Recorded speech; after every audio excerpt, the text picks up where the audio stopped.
Now, the Saudi Crown Prince Mohammed bin Salman arrives in France for a two-day visit this Sunday. Monday means business, with deals to be signed on health, transport and energy, as well as the first meeting of a new Saudi-French Strategic Council to discuss the Middle East. But today, it's all fun and games, with President Emmanuel Macron hosting the Crown Prince for the closing ceremony of the so-called Esports World Cup in Paris. What's that? Well, watch this France 24 report and find out. Saudi Arabia's ambitions remain front and center as it seeks to establish itself as a global esports powerhouse, a move which will help to diversify the kingdom's economy away from oil. Saudi Arabia is the only country with a national strategy specifically dedicated to the video game and esports sectors. If Saudi Arabia is investing so heavily in this sector, it is because it clearly sees its potential and the benefits it can bring. Saudi Arabia's sovereign wealth fund has stepped up its investments in the video game industry and is now Nintendo's largest foreign shareholder. In a country where 65% of the population is under the age of 30, gaming brings people together. Esports in Saudi Arabia has been blowing up. It's been, skyrocketing in terms of popularity. If I walk out with one of my players, they will get recognized and we will ask to take pictures of them. The push into esports from Saudi Arabia is aimed at modernizing the kingdom's image to help make it a pop culture player. In video games, you find people of all ages. People are passionate about video games and really enjoy them. Saudi Arabia hopes the sector creates 39,000 jobs over the next few years. Well, for more on all things esports, we're joined by Professor Andy Miah, esports and future media experts from the University of Salford. Thanks for speaking to us this morning. Thank you. Thanks for having me. So as we heard there, President Macron will host MBS at the event this Sunday. But, really the event is more of a Saudi endeavour. Well, that's true. It has originated from there, and certainly the economics of gaming and esports is still very heavily leading towards the Saudis, but it's becoming a bigger global participation base, and that's certainly helped by Paris. And when you say there that it's been leaning towards the Saudis, there are suggestions that it's been trying to essentially capture the sport and make it a purely Saudi endeavour. For instance, this event, it's not one organised by the Global Esports Federation, which has national member federations. There aren't countries taking part per se. So is it a bit misleading to call it a World Cup? Well, I think the range of participants justifies that. The range of games justifies it. But certainly it's a very different model to the Olympic Games, although Esports Nations Cup is being planned by the same organisation for next year.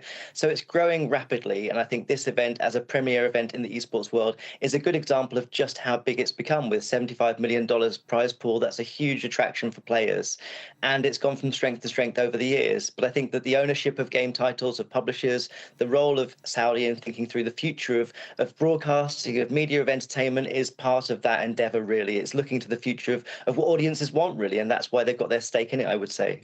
Surely people watching any sport want a fair tournament, and we have seen reports that this tournament is skewed in favour of the Saudi team Falcon, who even as we speak are actually second. They've been overtaken by the Chinese team, but Falcon won the last two editions.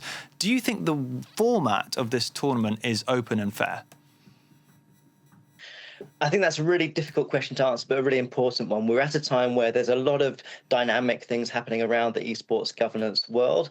And so certainly opening it up to broader scrutiny is critical, including more organizations in part of that process is also essential. So I think certainly, if you look back to the origin of the Olympic Games, it was a steady rise and took time to really establish itself. And I think esports is still very much at that point, trying to figure out what good governance looks like, trying to ensure that more people are part of that process. So I think that what we need to see going forwards is much more communication and collaboration with international organisations, and hope that's a good step forward from Paris, certainly. I think the trouble, Andy, is, though, with the franchise model, money talks loudest. And we see in other sports, they're going towards a franchise model more, which might be football, it might be cricket, it might be, for instance, golf. It looks like esports have already been born into this world. And if you're now hoping to impose a sort of more country-based, democratic, if you like, approach to the sports, is that dead in the water? I think it's a great question. I think it is very hard to say at this stage. You'll know that perhaps the Olympic Games has thought about putting its own tournament together. That's on hold at the moment. And I think it has to do a lot with these governance questions. Who owns the titles? Who owns the way in which these things can proceed? And at the moment, I think it's a good indication that the Olympics hasn't quite figured it out to tell us that we're not quite there yet. So I think what we need is much more collaboration across the world, but also involving organizations like the Global Esports Federation, which has been building a member base for the last 8 years now. So as we sort of move forwards, I think that opening up the Esports World Cup to greater governance and scrutiny is a critical part of its future, certainly. Now, you're an expert not just on esports, but the entire gaming industry. And this is obviously an avenue of growth for the future. I mean, already gaming is, I think, the biggest entertainment industry in the world. And Saudi Arabia's grip on gaming isn't just limited to esports. It's made investments in Ubisoft, EA. How is this changing the industry? Well, I think you have to look at it even broader than that. If you look at the transformation to the event economy over the last decade or two, we've seen sponsors, worldwide partners shift from broadcasters to technology providers. So in many respects, the Esports World Cup is an indication of that future. These are now audience experiences generated by huge technological platforms and very much dependent on them too. So we see a shift in the power structures that are financing mega events, but also the culture and values around it. I mean, in some respects, esports is a fantastic place for participants that perhaps don't find their sports elsewhere and allows them some form of competition. So it's a growing and new audience, but still very much establishing itself with a certain number of titles still growing very quickly, but not quite there yet in terms of the prize pool. I mean, chess.com, which just wrapped up yesterday, is a good example of that, where it's a recently controversial inclusion in esports, but certainly doing very well. Now, Andy, I don't know if it's safe to assume, but I assume you are an esports fan yourself. Now, if we look at the West, though, the reports of the public watching esports, I mean, in America, for instance, it's less than horse racing. That's nothing like what it is in Korea, let's say, where the top paid gamer is paid more than any footballer. So there is a cultural gulf there. How do you explain that gulf when it comes to excitement around esports? That's absolutely true. Certainly the sort of rise of sports in other parts of the world is very different from the Western world, certainly different from Europe, and perhaps Paris will help in that regard. But I think that it has to do with the history of gaming, certainly. We see it growing very much so. There's lots of more tournaments in the West. They are growing rapidly. There's more sponsorship and partnerships around them. There's more nations that are recognizing esports as sports and funding them in that way.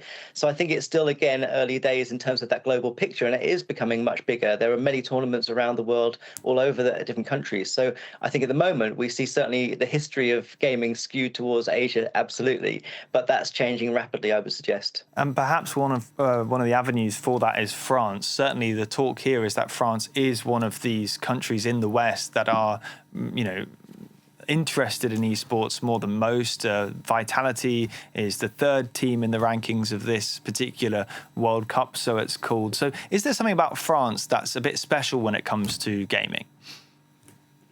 That's a really good question. I'm not sure there is something special. I think certainly what's happening is that some nations are recognizing that audiences are changing. Young people aren't watching TV like they used to. They aren't participating in sports like they used to. So there's a need for innovation. There's a need for creativity. And perhaps the legacy of the Paris Olympics is giving France a sense of that direction. And certainly that's a good indication of what's changing. You look at the range of ways in which big events now try to reach audiences. It's over streaming platforms. It's trying to access different environments like TikTok, these environments where new audiences are located. So perhaps it's an innovation kick from Paris that is allowing it to think about the future more. France isn't special. You heard it here first. We're obviously really sad to hear that here on France 24. Thank you, Andy Miah. That's Andy Miah from the University of Salford. Thanks for your time this morning. Thank you.